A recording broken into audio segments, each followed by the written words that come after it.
Hello बच्चों, let's read the question. Which statement is incorrect about free radical halogenation of alkanes? Option A. The number of product molecules formed by one photon is very high. Option B. If O2 is added, initially the rate of reaction decrease, then it increase. Option C.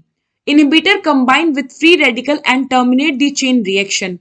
And option D. Presence of pH C double bond O C double bond O pH inhibit the free radical reaction.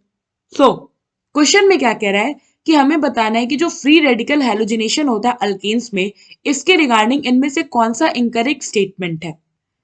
तो first statement को हम read out करें तो इसमें क्या कह रहा है कि जो number of product molecules formed होते हैं बाय वन फोटोन वो बहुत हाई होते हैं. सो बेसिकली होता क्या है, in free radical reaction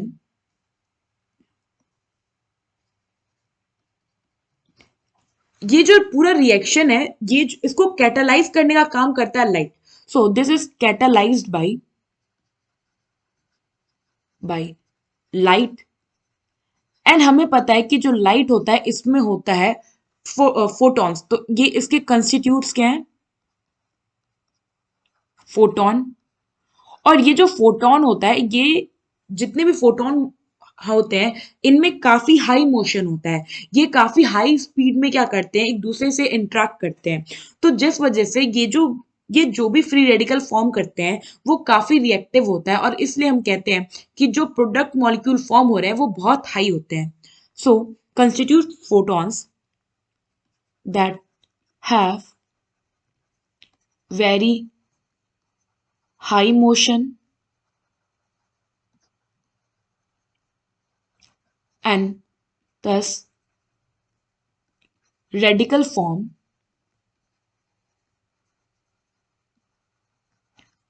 are very reactive.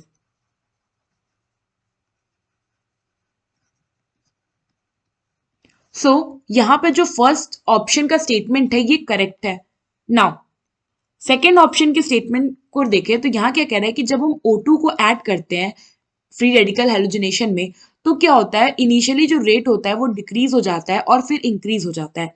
तो बेसिकली यहाँ पे होता क्या है कि जो O2 है ये क्या करेगा, इसको ये जब हम ये रिएक्शन कराएंगे तो रिएक्शन लाइट के प्रेजेंस में हो रहा है तो थोड़ा जो हीट है ये O2 जो होगा ये खुद में एब्जॉर्व कर लेगा. क्यों? क्योंकि ये अपने आप को फिर डिसोशिएट कर पाएगा O2 मॉलिक्यूल को O फ्री रेडिकल में. क्योंकि फ्री रेडिकल में जाने के लिए हमें इसको भी कुछ हीट देना पड़ेगा तो ये थोड़ा सा हीट कंज्यूम कर लेगा.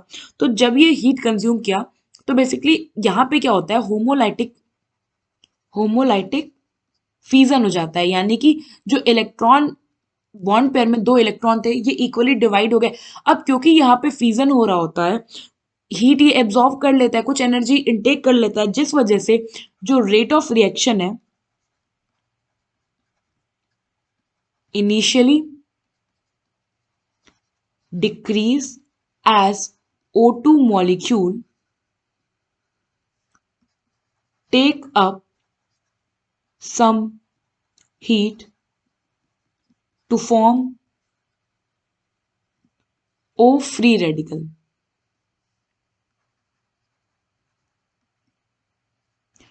Now अब फ्री रेडिकल जैसे बन गया ये क्या करेगा, रिएक्शन में पार्टिसिपेट करेगा.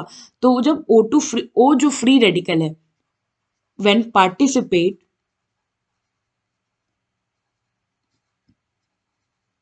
in reaction तो क्या होगा, रेट ऑफ रिएक्शन इंक्रीज हो जाएगा.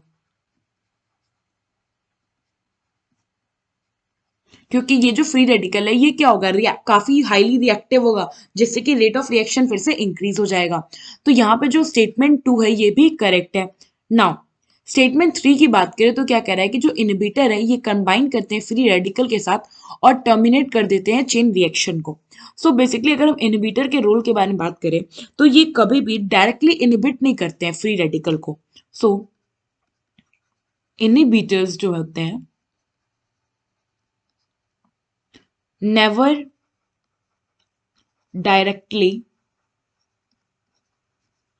inhibit. और बेसिकली ये इनहिबिट करते हैं बट डायरेक्टली नहीं करते। तो ये करते क्या है, ये क्या करते हैं, जो फ्री रेडिकल का एंड होता है उस पे कुछ बल्की ग्रुप या फिर न्यूट्रल ग्रुप का फॉर्मेशन करा देते हैं, जिससे कि अल्टीमेटली जो चेन रिएक्शन है वो टर्मिनेट हो जाता है या फिर वो स्टॉप हो जाता है। तो basically they form bulky group और neutral group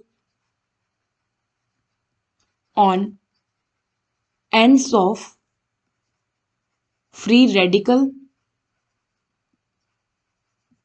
thus terminates reaction, chain reaction. सो यहाँ पे जो थर्ड स्टेटमेंट है ये भी करेक्ट है। नाउ फोर्थ स्टेटमेंट की बात करें तो इसमें क्या कह रहा है कि जो ये कंपाउंड है हमारे पास, इसकी प्रेजेंस में जो फ्री रेडिकल रिएक्शन है ये इनहिबिट हो जाता है। तो अगर आप देखो तो यहाँ पे जो हमारा कंपाउंड है इसमें दो ऑक्सीजन बॉन्ड एक दूसरे से सिंगल, दो ऑक्सीजन एटम जो है ये एक दूसरे से सिंगल बॉन्ड से अटैच है। इट मीन्स कि यहाँ पे पर ऑक्साइड लिंकेज है। और हमें पता है कि फ्री रेडिकल कराने के लिए हमें पेरोक्साइड रिक्वायर्ड है। अगर पेरोक्साइड होगा तो क्या होगा, हम जो फ्री रेडिकल रिएक्शन है उसको इनहिबिट नहीं करते हैं, उसको इनिशिएट करते हैं।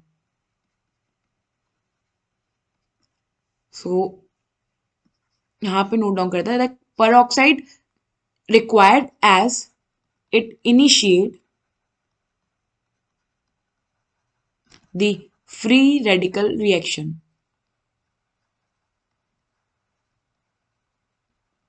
सो यहां पे जो ऑप्शन डी है ये स्टेटमेंट इनकरेक्ट है। नाउ क्वेश्चन ने हमसे पूछा था कि कौन सा स्टेटमेंट यहाँ पे इनकरेक्ट है। So on this basis option D जो है यहाँ पे वो करेक्ट ऑप्शन है। आई होप आपको ये क्वेश्चन समझ आया होगा। Thank you.